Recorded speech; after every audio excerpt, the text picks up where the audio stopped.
하나님의 말씀은 구약성경 사무엘상 16장 1절부터 13절 말씀입니다.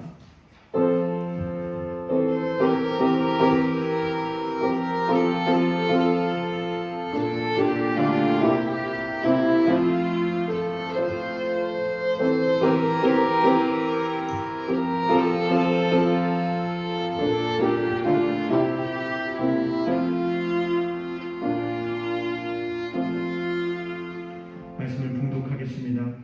여호와께서 사무엘에게 이르시되 내가 이미 사울을 버려 이스라엘 왕이 되지 못하게 하였거늘 내가 그를 위하여 언제까지 슬퍼하겠느냐. 너는 꿀에 기름을 채워가지고 가라. 내가 너를 베들레헴 사람 이새에게로 보내리니 이는 내가 그의 아들 중에서 한 왕을 보았느니라 하시는지라. 사무엘이 이르되 내가 어찌 갈 수 있으리이까. 사울이 들으면 나를 죽이리이다 하니 여호와께서 이르시되 너는 암송아지를 끌고 가서 말하기를 내가 여호와께 제사를 드리러 왔다 하고 이새를 제사에 청하라. 내가 네게 행할 일을 가르치리니 내가 네게 알게 하는 자에게 나를 위하여 기름을 부을지니라.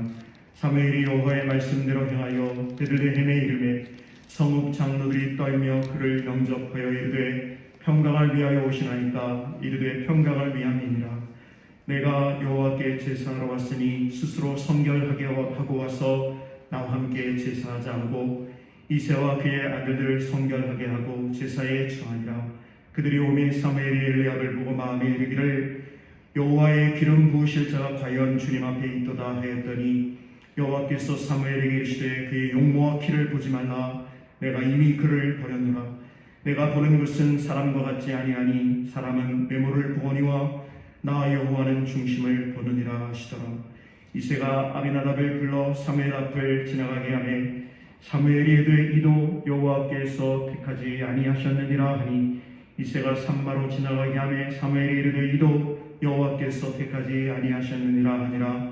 이새가 그의 아들 일곱을 다 사무엘 앞으로 지나가게 하나 사무엘이 이새에게 이르되 여호와께서 이들을 택하지 아니하셨느니라 하고 또 사무엘이 이새에게 이르되 내 아들들이 다 여기 있느냐. 이새가 이르되 아직 막내가 남았는데 그는 양을 지키나이다. 사무엘이 이새에게 이르되 사람을 보내어 그를 데려오라. 그가 여기 오기까지는 우리가 식사 자리에 앉지 아니하겠노라. 이에 사람을 보내어 그를 데려오매 그의 빛이 붉고 눈이 빼어나고 얼굴이 아름답더라. 여호와께서 이르시되 이가 그니 일어나 기름을 부으라 하시는지라. 사무엘이 기름 뿔병을 가져다가 그의 형제 중에서 그에게 부었더니 이날 이후로 다윗이 여호와의 영에게 크게 감동되니라. 사무엘이 떠나서 라마로 가니라. 아멘. 우리 주님의 은혜와 평강이 여러분들에게 늘 함께 하시기를 간절히 소망합니다. 옆에 있는 분들이랑 인사하는 시간 갖겠습니다. 주님의 이름으로 사랑합니다. 인사하겠습니다. 네, 오늘 주님의 날을 맞이해서 예배하는 저와 여러분에게 성령 하나님께서 역사해 주셔서 여호와의 영에 크게 감동된 저와 여러분들 되시기를 바라고요. 특별히 오늘 사무엘상 16장의 말씀을 함께 묵상할 텐데 이 말씀을 통해서 하나님의 은혜를 깊이 깨닫는 저와 여러분 되시기를 주님의 이름으로 축복합니다. 먼저 오늘 본문 말씀을 묵상하기 전에 요한복음 9장에 있는 말씀을 좀 살펴보려고 합니다. 여러분 요한복음 9장에 보면요 어떤 내용이 기록이 되어 있냐면 태어날 때부터 앞을 보지 못하는 사람에 대한 이야기가 나오고 있습니다. 장애인으로 태어나게 되었는데요. 그런데 예수님의 제자들이 이 태어날 때부터 앞을 보지 못한 이 장애인에 대해서 이렇게 물어봅니다. 예수님, 이 사람이 맹인으로 태어난 것이 누구의 죄 때문입니까? 라고 묻습니다. 이 사람이 태어날 때부터 앞을 못 보는 장애인으로 태어난 것이 이 사람 자신의 죄입니까? 아니면 이 사람의 부모의 죄입니까? 라고 제자들이 묻습니다. 이때 예수님께서 뭐라고 말씀하시냐면 자신의 죄도 아니고 부모의 죄도 아니다. 하나님의 하시는 일을 나타내기 위함이다. 라고 말씀하시면서 이 앞을 보지 못하는 장애인을 고쳐주시게 됩니다. 이 사람이 앞을 보게 되고요. 또 놀라운 은혜를 경험하게 되었는데, 그런데 이 사건으로 인해서 바리새인들 간에 논쟁이 벌어집니다. 바리새인들 간에 왜 논쟁이 벌어졌냐면 예수님이 이 사람을 고치신 게 안식일이었습니다. 그래서 어떤 바리새인들은 안식일을 지키지 않고 이 시각장애인을 고쳐 주었으니 이것은 하나님 앞에 죄가 된다라고 주장을 했고요. 또 어떤 바리새인들은 아무리 그래도 그렇지 어떻게 죄인이 이렇게 엄청난 기적을 일으킬 수 있냐라고 하면서 자기들 간에 이런저런 실랑이가 벌어지게 되었습니다.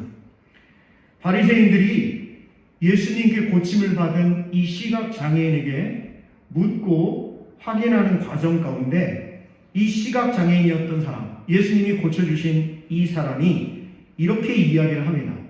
여러분 요한복음 9장 17절을 한번 보실 텐데, 이 사람이 이 시각장애인이었던, 앞을 보지 못했던 사람이 예수님께서 고쳐주신 사건으로 말미암아 예수님에 대해서 이렇게 고백을 해요. 우리 한번 17절 같이 한번 읽어볼까요? 시작. 이에 맹인되었던 자에게 다시 묻되 그 사람이 내 눈을 뜨게 하였으니 너는 그를 어떠한 사람이라 하느냐? 대답하되 선지자니이다 하니. 바리새인들 중에서 어떤 사람들은 안식일을 범했으니 죄인이다, 예수님에 대해서요. 또 어떤 사람들은 아무리 그래도 그렇지 그가 죄인인데 어떻게 죄인이 이 엄청난 큰 사건을 일으킬 수 있느냐라고 해서 정작 고침받은 이 사람에게 물어봤더니 이 고침받은 사람이 뭐라고 그러냐면 그 사람은 선지자입니다 라고 대답을 한 거예요. 이런저런 논란과 신랑이 끝에 이 바리새인들이 이 시각장애인이었던 이 사람을 회당에서 쫓아내게 되었습니다. 여러분 한번 34절을 한번 보시면, 34절을 보시면 이렇게 기록이 되어 있거든요. 제가 한번 읽어드릴게요. 그들이 대답하여 이르되 내가 온전히 죄 가운데서 나서 우리를 가르치느냐. 이 고침받은 이 사람이요, 바리새인들 앞에서 내가 그분 잘 모르지만 그분이야말로 내가 지금까지 창세 이후로 맹인으로 난 자의 눈을 뜨게 한 사람 난 들어보지도 못했는데, 그런데 그분이 나를 고치셨으니 그분이야말로 정말 귀한 하나님께로부터 온 사람임에 틀림없다, 이렇게 간증을 한 거예요. 그래가지고 이 바리새인들이 어떻게 하냐면 이에 쫓아내어 보내니라 라고 34절 마지막 절에 그렇게 기록이 되어 있습니다. 유대 공동체에서 해당에서 쫓겨나서 공동체에서 쫓겨나게 된다라고 하는 것은 가장 엄한 처벌이었거든요. 이때 예수님께서 이 이야기를 듣고 35절부터 우리 같이 한번 읽어보도록 하겠습니다. 35절부터 38절의 말씀을 같이 한번 읽어볼 텐데, 이 사람이 고침을 받았는데 고침을 받고는 이 자기를 고쳐준 분이 누군지를 몰랐던 거예요. 그런데 해당에서 쫓겨남을 당하고 나서 예수님이 이 사람을 다시 만나십니다. 이 맹인이었던 사람은 예수님이 자기를 고쳐준 분인 것을 아직 모르고 있어요. 우리 35절부터 38절 같이 한번 읽어보면 시작. 예수께서 그들이 그 사람을 쫓아냈다 하는 말을 들으셨더니 그를 만나사 이르시되 내가 인자를 믿느냐. 대답하여 이르되 주여 그가 누구시오니까 내가 믿고자 하나이다. 예수께서 이르시되 내가 그를 보았거니와 지금 너와 말하는 자가 그니라. 예수님께서 내가 너 고쳐줬고 그리고 내가 바로 하나님이 보내신 메시아 그리스도야 라고 예수님이 직접 말씀을 하시니까 38절 같이 읽으면 시작. 이르되 주여 내가 믿나이다 하고, 좀 전에 17절에 보면 바리새인들에게 이 맹인이었던 사람이 그 사람은 선지자입니다 이렇게 고백을 했었는데, 예수님과 직접 이야기를 나누고 예수님이야말로 메시아이시고 여기 인자다라고 하는 것이 바로 그 사람이라고 하는 뜻이거든요. 사람의 아들, 바로 그 사람, 메시아 그리스도라고 하는 것을 상징하고 있는 단어가 인자라고 하는 단어인데, 예수님 내가 바로 그 인자다, 메시아다, 그리스도다 라고 선언을 하시자 이 사람이 한단 소리가, 주여 내가 예수님 당신을 주님으로 믿습니다 라고 하면서 절을 하고 있는 장면을 볼 수가 있습니다.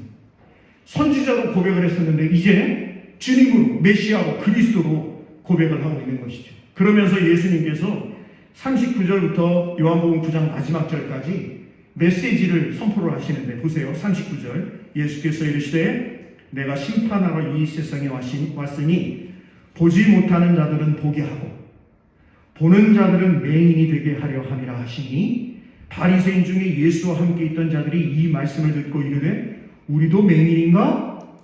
예수께서 이르시되 너희가 맹인이 되었더라면 죄가 없으려니와 본다고 하니 너희 죄가 그대로 있느니라. 예수님께서 이렇게 말씀하고 계시는 거예요.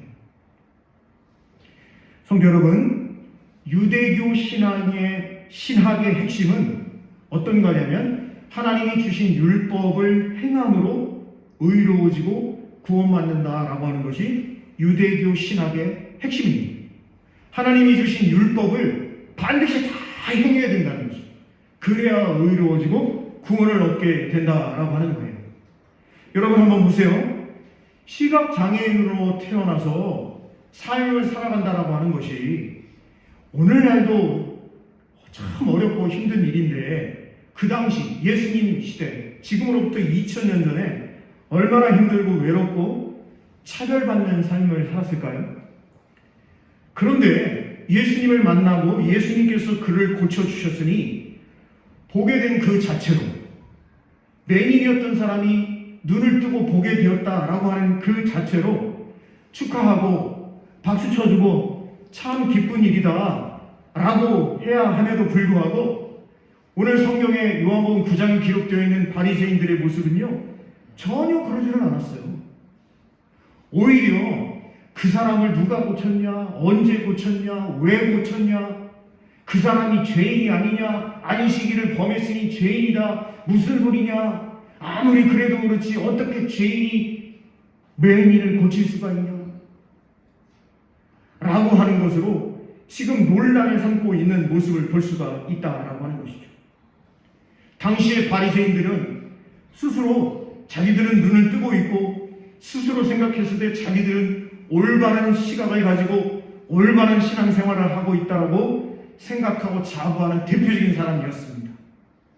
여러분, 저와 여러분들의 모습은 어떤지, 그리고 오늘 제목을 참된 시선이라고 정해보았는데, 어떻게 하면 우리가 하나님 앞에서 참된 시선을 가지고 살아갈 수 있을지, 오늘 본문 사무엘상 16장의 말씀을 통해서 깊이 생각해보는 이 시간이 되기를 소망합니다. 여러분, 1절 말씀, 사무엘상 16장 1절 말씀을 같이 한번 읽어보도록 하겠습니다. 사무엘상 16장 1절 말씀 같이 봅니다. 여호와께서 사무엘에게 이르시되 내가 이미 사울을 버려 이스라엘 왕이 되지 못하게 하였거늘 내가 그를 위하여 언제까지 슬퍼하겠느냐? 너는 뿔에 기름을 채워가지고 가라. 내가 너를 베들레헴 사람 이새에게로 보내리니 이는 내가 그의 아들 중에서 한 왕을 보았느니라 하시는지라. 하나님께서 직접 세우신 왕, 이스라엘의 첫 번째 왕이 누구냐면 사울이라고 하는 사람이었습니다. 그런데 오늘 본문 1절에 보면 여호와 하나님께서 이 사울을 폐위하시고 다른 사람을 왕으로 세우시겠다 이렇게 말씀을 하고 계셔요. 이것을 사무엘 선지자에게 이야기를 하시는데 그 이유가 있다는 거죠. 여러분 한번 사무엘상 13장 13, 14절을 한번 보시면 이렇게 기록이 되어 있어요. 사무엘상 13장 13절 14절. 사실은 이제 일주일 동안 기다려서 사무엘 선지자가 왔을 때 사무엘 선지자가 하나님 앞에 예배 제사할 수 있도록 기다려라 라고 했는데, 사울 왕이 그 이야기를 듣지 않고 자기가 마음대로 하나님 앞에 제사를 하는 일이 벌어졌습니다. 그때 뭐라고 이야기를 하냐면 13장 13절 14절 같이 한번 읽어봅니다. 사무엘이 사울에게 이르되 왕이 망령되이 행하였도다. 왕의 하나님 여호와께서 왕에게 내리신 명령을 지키지 아니하였도다. 그리하였더라면 여호와께서 이스라엘 위에 왕의 나라를 하나님 말씀에 순종했다면 그러면 하나님께서 왕의 나라, 사울 왕의 나라를 영원토록 굳건하게 해주셨을 것인데, 자 14절 같이 봅니다. 지금은 왕의 나라가 길지 못할 것이라 여호와께서 왕에게 명령하신 바를 왕이 지키지 아니하였으므로 여호와께서 그의 마음에 맞는 사람을 구하여 여호와께서 그를 그의 백성의 지도자로 삼으셨느니라 하고 이렇게 이야기를 하고 있어요. 15장에도 이와 비슷한 사건이 벌어지는데요. 하나님께서 아말렉 족속을 다 멸하라 라고 말씀을 하셨어요. 아말렉 족속을 왜 멸하라고 말씀하셨냐면 출애굽을 했을 때 이스라엘 백성들이 출애굽을 했을 때 뒤쪽에 행군을 하는 이스라엘 백성들의 뒤쪽에는 힘이 약한 아녀자들과 노인들이 있었거든요. 그런데 이 아말렉 족속이 힘이 약한 그 사람들을 치는 그런 일들이 있었어요. 만행을 저지른 것이죠. 그때 하나님께서 역사의 심판이 분명히 있을 것이다 말씀하시고 그 역사의 심판을 사울 왕에게 맡겨주셨습니다. 그런데 사울 왕이 하나님의 말씀에 순종을 하지 않은 거예요. 아말렉 족속들이 가지고 있는 모든 것 다 진멸하라. 헤렘, 홀리워, 성전을 말씀하셨음에도 불구하고 좋은 건 다 자기 주머니로 집어넣고 그리고 하나님을 만홀히 여기는 그런 일이 벌어지게 되었습니다. 우리 15장 28절을 한번 보실 텐데 사무엘상 15장 28절 말씀 한번 같이 한번 읽어보겠습니다. 사무엘상 15장 28절 같이 봅니다. 사무엘이 그에게 이르되 여호와께서 오늘 이스라엘 나라를 왕에게서 떼어 왕보다 나은 왕의 이웃에게 주셨나이다. 이렇게 이야기를 하면서 15장 마지막 절을 보시면 자 15장 마지막 절을 보시면 사무엘이 죽는 날까지 사울을 다시 가서 뭐 하지 않았다고요? 보지 아니하였으니 이는 그가 사울을 위하여 뭐 하고 있어요? 사무엘 선지자가 사울을 위하여 슬퍼하고 있습니다. 왜 슬퍼할까요?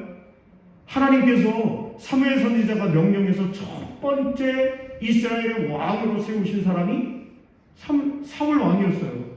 그 일을 다 진행했던 사람이 사무엘 선지자였습니다. 그만큼 사무엘 선지자가 자기가 왕으로 세운 사울 왕이 하나님의 말씀에 순종하고 하나님의 뜻에 합당한 제사한 나라를 다 세워가기를 원하고 바라고 기도하고 기대하고 정말 끊임없이 그에게 조언하고 올바른 길을 걸어가도록 그렇게 했음에도 불구하고 그러지를 않았기 때문에 너무너무 마음 아파하고 슬퍼하고 있었는데 여호와께서는 사울을 이스라엘 왕으로 삼으신 것을 한번 따라해 주실까요? 후회하셨더라. 네, 하나님께서 후회하셔서 하나님께서 직접 세우신 사울을 폐위하려 지금 하고 계시는 것이죠. 그런데 문제는 뭐냐면 사울 왕이 사무엘 선지자를 눈여겨보고 있는 상황이다 라고 하는 거예요. 여러분 한번 16장 2절 제가 한번 읽어드릴게요. 16장 2절 사무엘이 이르되 내가 어찌 갈 수 있으리까? 사울이 들으면 나를 뭐 할 것이라고요? 죽일 것입니다. 여러분 지금 사무엘 선지자가 겁이 나가지고 하는 이야기가 아니에요. 하나님께서 지금 뭐라고 그러시냐면 사무엘 내가 사울을 폐위하고 다른 사람을 왕으로 세우려고 해. 그러니까 너는 내가 이야기하는 그곳으로 가서 내가 기름 부으라고 하는 그 사람에게 기름을 부어 라고 말씀을 하셨는데 지금 사무엘은 너무나도 지금 두려워하고 있는 거예요. 엄연히 사울이 왕으로 군림하고 있는 상황에서 새로운 왕을 세우러 기름을 붓는다? 이 행동은요 영모, 반역에 해당하는 행동이었기 때문입니다. 하나님께서 사무엘에게 어떻게 말하고 행동해야 하는지를 말씀을 하시는데 2절 후반절부터 3절을 제가 한번 읽어드릴게요. 여호와께서 이르시되 너는 암송아지를 끌고 가서 말하기를 내가 여호와께 제사를 드리러 왔다 하고 이새를 제사에 청하라. 이새가 누구예요? 다윗의 아버지이죠. 이새를 제사에 청하라.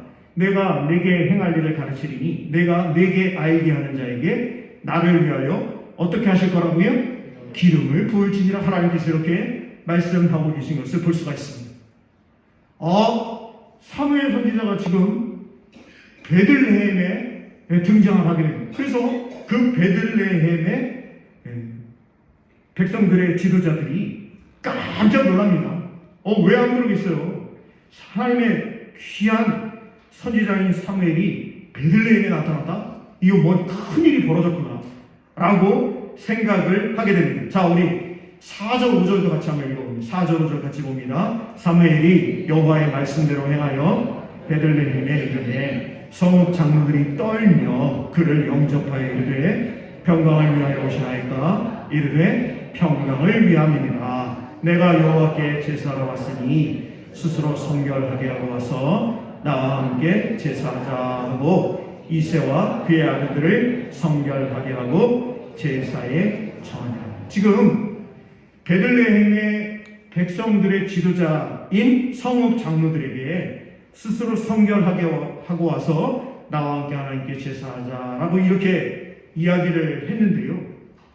그런데 4절과 5절에서만 성읍 장로들이 등장을 하고 이후에 6절부터 13절까지는 전혀 이 성읍 장로들이 등장을 하지 않고 있다라고 하는 것도 아주 큰 특징으로 볼 수가 있습니다. 왜 그랬을까? 라고 하는 것이죠. 왜 성읍의 백성들의 지도자인 이 성읍 장로들이 이때만 등장하고 왜 더 이상 등장을 하지 않았을까? 그 이유는요, 지금 사무엘이 이새의 아들들 중에서 그 어느 한 아들에게 기름을 붓는다라고 하는 것이 그만큼 사무엘 자신에게 위험한 일이고, 그리고 그 일에 함께 참여했다라고 하는 것이 사울 왕에게 알려지면 함께 있었던 사람들도 다 어떻게 될 것 같습니까? 여러분들 생각에? 그럼요, 다 죽임을 당하게 될 것이 뻔하니까. 너무너무도 중요한 일이고 위험한 일이기에 비밀리에 이 모든 일을 행하고 있다라고 하는 것을 우리가 말씀을 통해서 또 이해를 할 수가 있는 것이죠. 자, 이새와 그의 아들들을 이제 초청을 해가지고 지금 하나님 앞에 제사 예배를 드리고 나서 이새의 아들들 중에서 이제 하나님이 사울을 대신해서 왕으로 삼는 사람을 지금 뽑으려고 선택하려고 하는 일을 하게 됩니다. 첫 번째가 한번 따라해 주실까요? 엘리압이라고 하는 첫 번째 아들인데 우리 6절 7절 한번 같이 한번 읽어볼까요? 6절 7절 같이 봅니다. 그들이 오매 사무엘이 엘리압을 보고 마음에 이르기를 여호와의 기름 부으실 자가 과연 주님 앞에 있도다 했다. 사무엘이 보니까 엘리압이라고 하는 첫째 아들이 너무너무 멋있는 거예요. 그래서 역시 하나님께서 택하신 자가 바로 이 큰아들 첫 번째 아들 엘리압입니다. 기름을 부으려고 했습니다. 자, 7절 같이 봅니다. 여호와께서 사무엘에게 이르시되 그의 용모와 키를 보지 말라. 내가 이미 그를 버렸노라. 내가 보는 것은 사람과 같이 아니하니 사람은 외모를 보거니와 나 여호와는 중심을 보느니라 하시라. 여러분, 엘리압이라고 하는 이 첫 번째 아들의 이름의 뜻이 뭐냐면 엘리 그러면 엘리 라마 사박다니 엘리라고 하는 말이 뭐죠? 나의 하나님. 그러면은 뭐냐면 아브라는 말이 아버지예요. 그래서 나의 하나님은 아버지이십니다라는 뜻을 가지고 있어요. 이름이 괜찮죠? 왜? 이름이 아주 신앙적인 이름이에요. 엘리압 나의 하나님은 아버지이십니다라고 하는 이름의 뜻을 가지고 있는 이 첫 번째 아들을 봤을 때 사무엘은 너무너무 하나님이 이 사람으로 왕을 삼으시려고 하시는구나 라고 했는데 하나님께서 하시는 말씀은 그렇지 않은 거예요. 용모와 키를 보지 말아라. 아마도 엘리압이 용모와 키, 그러니까 아주 잘생기고 키도 아주 굉장히 큰 것 같다. 근데 하나님께서는 용모와 키를 보지 말라라고 하시면서 사람은 사람의 외모를 보지만 나 여호와는 중심을 보느니라 라고 하시며 이 엘리압이 아니다 라고 말씀하시는 거예요. 두 번째 아들은 아비나답인데요. 8절 한번 보실까요? 8절 자 시작. 이새가 아비나답을 불러 사무엘 앞을 지나가게 하매 사무엘이 이르되 이도 여호와께서 택하지 아니하셨느니라 하니. 아비나답, 아비라는 말은 나의 아버지라는 뜻이고 나답이라고 하는 기쁨이, 나의 아버지는 기쁨입니다 라는 뜻을 가지고 있는 게 둘째 아비나답인데 이 사람도 하나님께서 택하지 않으셨다. 삼마가 그 외의 아들들을 다 사무엘에게 보여줬어요.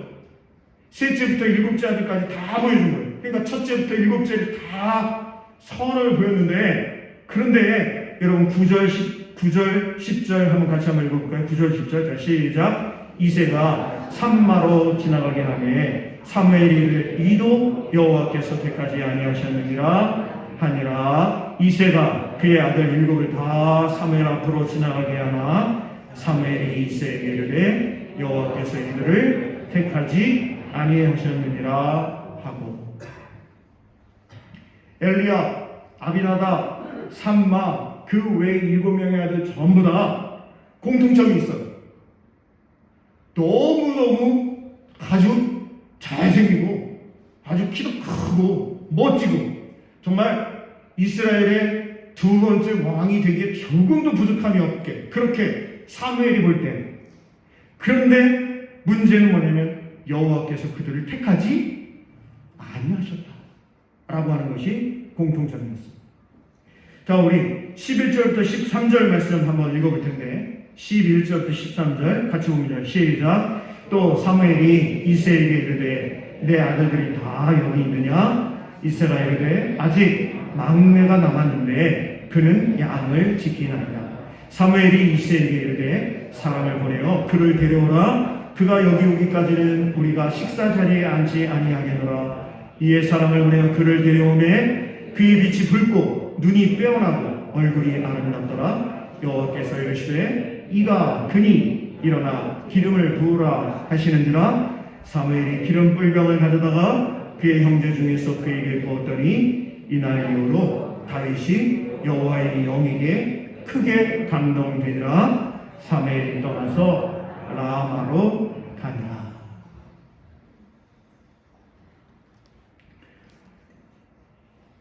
사무엘이 이새에게 물어보는 거죠.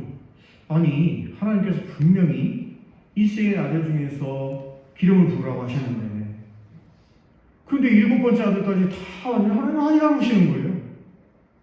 그래서 사무엘이 물어보죠. 다른 아들이 또 있냐? 그랬더니 뭐라고 그래요? 아니, 막내가 있기는 있는데 지금 양을 치고 있는 목동이다. 근데 지금 이 뉘앙스로 봤을 때 아버지 이새가 생각했을 때 아무리 그래도 그렇지 막내가 어떻게 왕이 될 수 있을까라는 생각을 하고 있었다라고 하는 것이죠. 그런데 사무엘이 11절에 보면 뭐라고 그러냐면 그가 여기 오기까지, 지금 양을 치고 있는 목동인데 그가 여기 오기까지, 이 자리에 오기까지 내가 자리에 앉아서 식사를 하지 않겠다. 하나님 앞에 화목제로 제사하고 그 화목제의 마지막이 뭐냐면 같이 공동 식사를 하는 거거든요.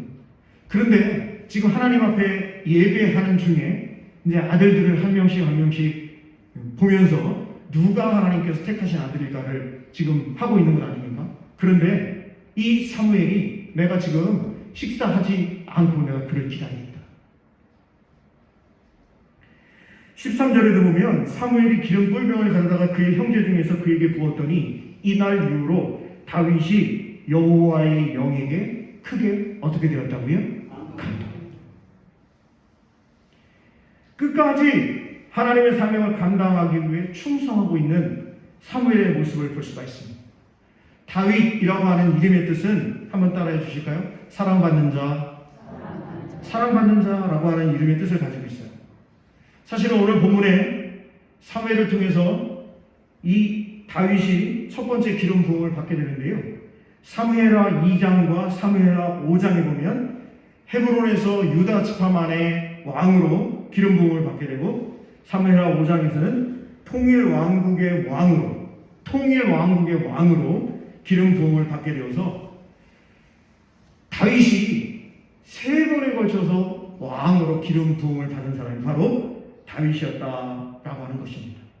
근데 정말 중요한 것은 오늘 본문 13절에 되어 있는 이 첫 번째 기름 부음을 받고 나서 다윗의 삶이 어떤 삶이었냐?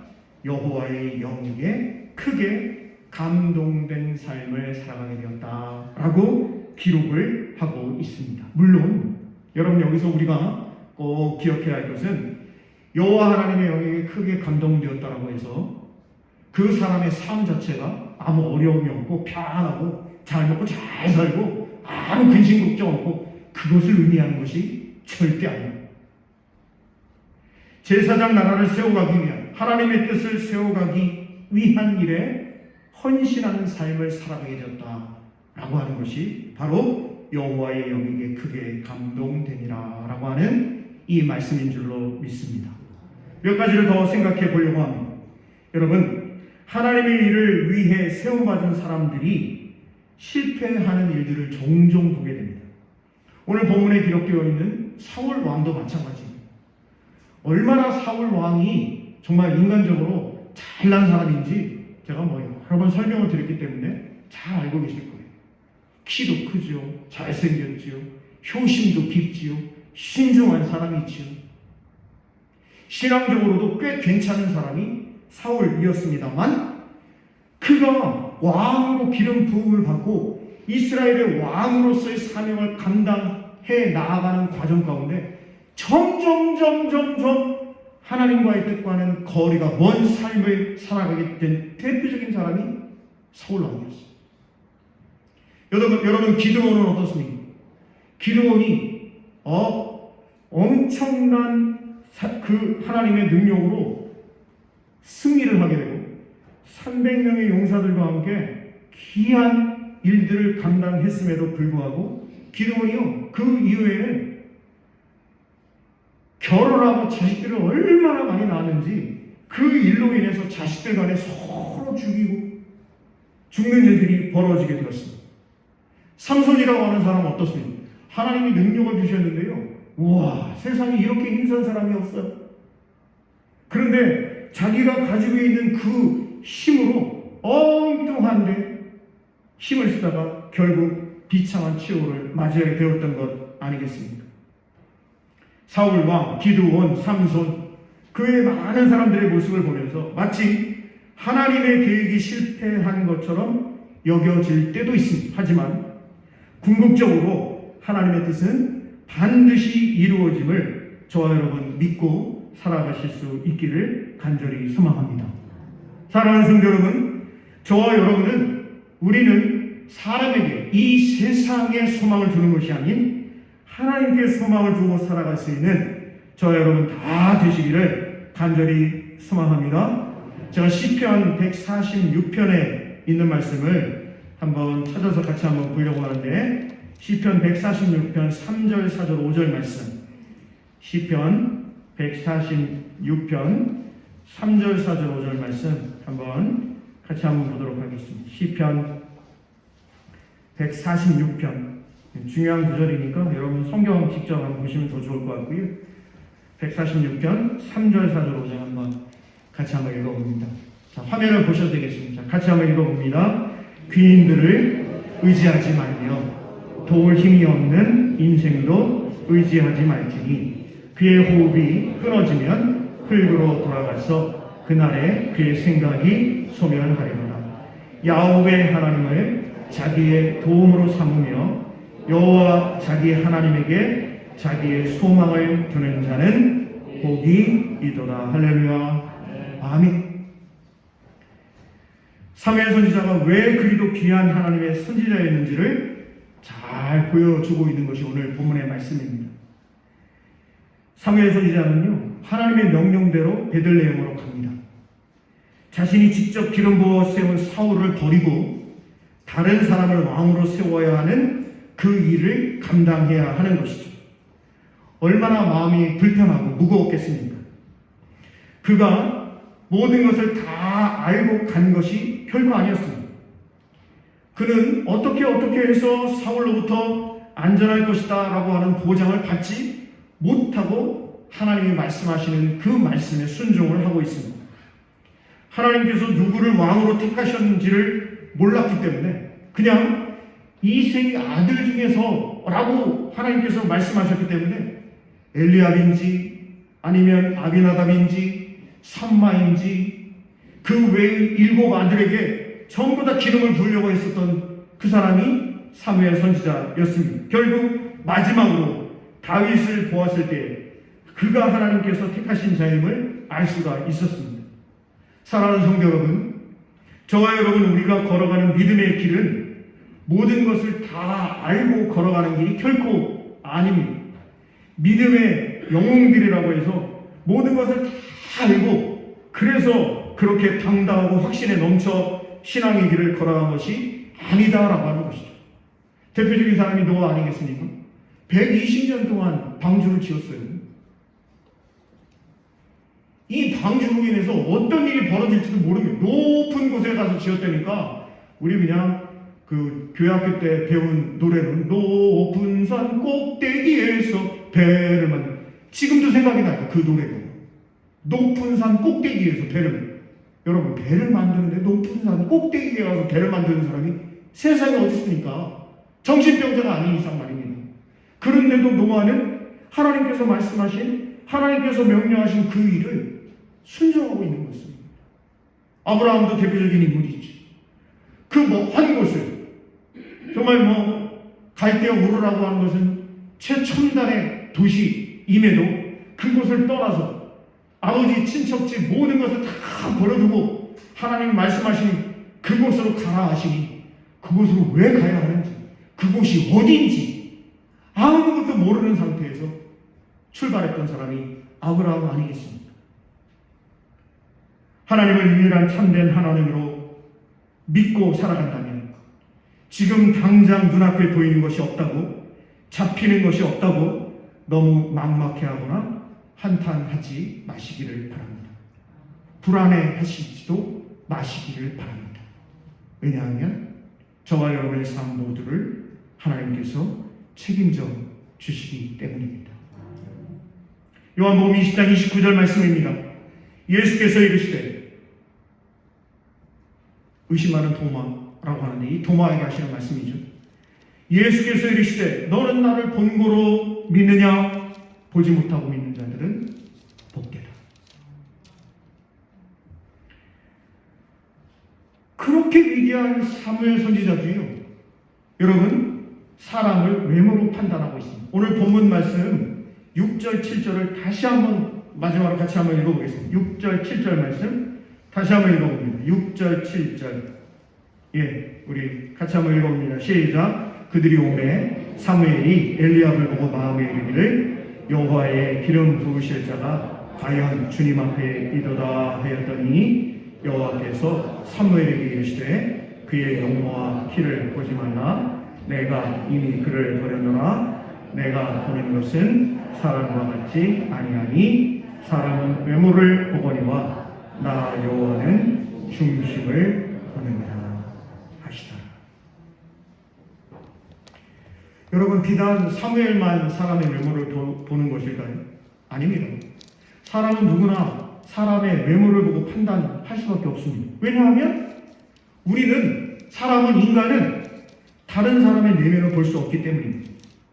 하지만 사람과는 달리 하나님은 사람의 내면을 보신다라고 말씀하고 계셔요. 이것이 저와 여러분의 소망이 되기를 바랍니다. 무슨 얘기냐면 여러분 보세요.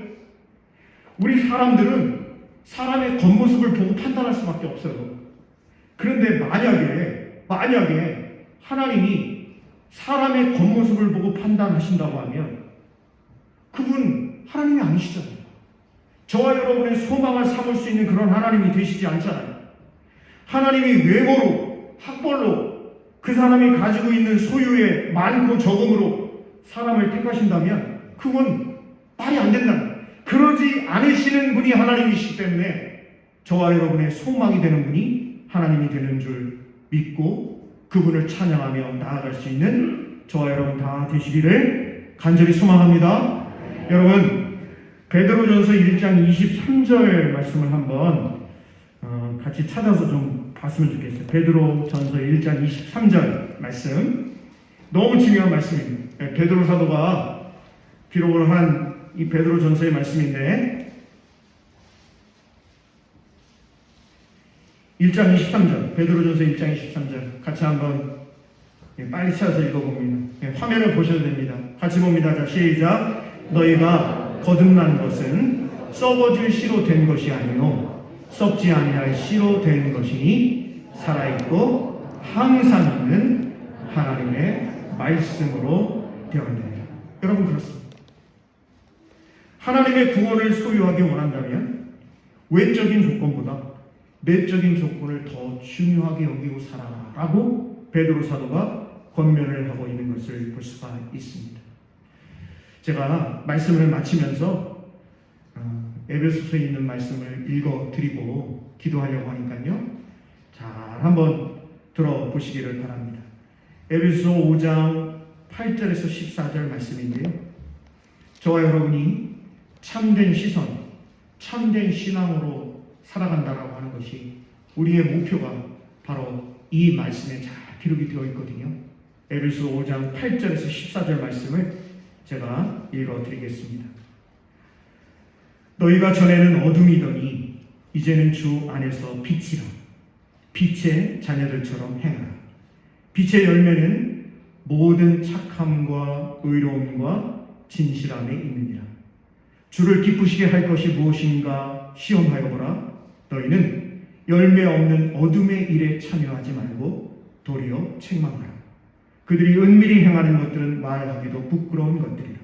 그러나 책망을 받는 모든 것은 빛으로 말미암아 드러나나니 드러나는 것마다 빛이니라. 그러므로 이르시기를 잠자는 자여 깨어서 죽은 자들 가운데서 일어나라. 그리스도께서 너에게 비추이시리라 하셨느니라. 저와 여러분의 삶이 정말 올바른 신앙, 참된 시선으로 하나님 앞에 영광 올려드리고 저와 여러분의 삶이 죽음에 그냥 육체만 따라가는 그런 삶이 아닌 영적인 부분에 관심을 가지고 하나님의 선한 사업에 더욱더 헌신하며 나아갈 수 있는 저와 여러분 다 되실 수 있기를 주님의 이름으로 축복합니다. 기도하겠습니다.